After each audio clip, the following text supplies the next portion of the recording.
नमस्कार दोस्तों, power of knowledge में आपका स्वागत है। और आज हम डाटा स्ट्रक्चर के अंदर बात करेंगे ओमेगा नोटेशन की। देखिए, अगर हम ओमेगा नोटेशन की बात करते हैं तो ये लोअर बाउंड के साथ जुड़ा हुआ कॉन्सेप्ट होता है। बेसिकली अपर बाउंड के अंदर हमने प्रीवियस कॉन्सेप्ट को किया था, जैसा कि आप मेरे प्रीवियस एग्जांपल्स में देख पाए थे।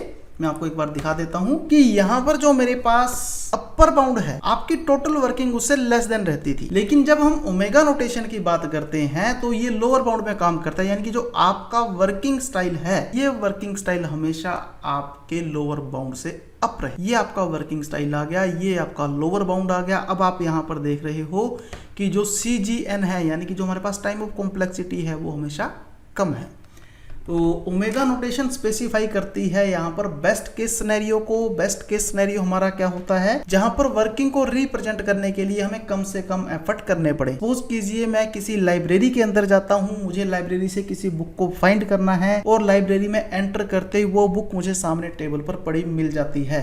तो मेरे पास जो एफर्ट है वो मुझे कम से कम लगाने पड़े। मेरे पास पॉसिबिलिटी कम से कम के अंदर ही मेरी वर्किंग रिप्रेजेंट हो गई। तो इस चीज को हम ओमेगा नोटेशन या बेस्ट केस सिनेरियो के थ्रू रिप्रेजेंट करते हैं। तो ये रिप्रेजेंट करता है lower bound running time complexity का किसी भी एल्गोरिथम का।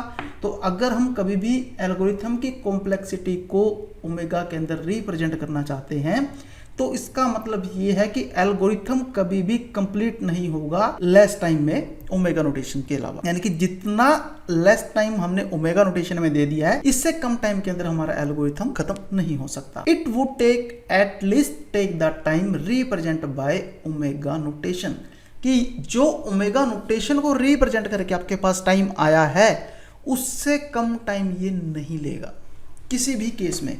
और इट कैन टेक मोर, ये हो सकता है कि इससे ज्यादा टाइम लग जाए जब ये बेस्ट केस के अंदर नहीं है। तो हम रिप्रेजेंट कैसे करते हैं, अब आप देखिए, जो थीटा FN है हमेशा ग्रेटर देन है CGN के साथ। इसका मतलब जो C है हमेशा ग्रेटर रहेगा 0 से, और जो N0 है ये भी हमेशा 0 से ग्रेटर रहेगा या 0 के इक्वल रहेगा। जो GN है ये लेस देन होगा C और FN से, और जितने भी N है ये ग्रेटर देन रहेंगे N0 से। अब ये हमारा N0 पॉइंट है, तो जब हम इस पॉइंट की तरफ बढ़ते रहेंगे या तो ये इसके इक्वल जाएंगे या इसके ग्रेटर जाएंगे। इस एक्सप्रेशन को हम डिस्क्राइब कर सकते हैं फंक्शन के थ्रू, कैसे कि FN बिलोंग करता है सेट ओमेगा GN अगर हमारे पास पॉजिटिव कांस्टेंट है C के अंदर, और अगर ये लाई करता है कहीं पर सफिशिएंट रेंज N का। तो इसी तरह से अगर हम कोई भी वैल्यू N को देते हैं तो वो मिनिमम टाइम रिक्वायर करेगी एल्गोरिथम का। मैं N को कोई भी वैल्यू दे दूं, आपको कम से कम टाइम लगेगा किसी भी डाटा को रिप्रेजेंट करने के लिए।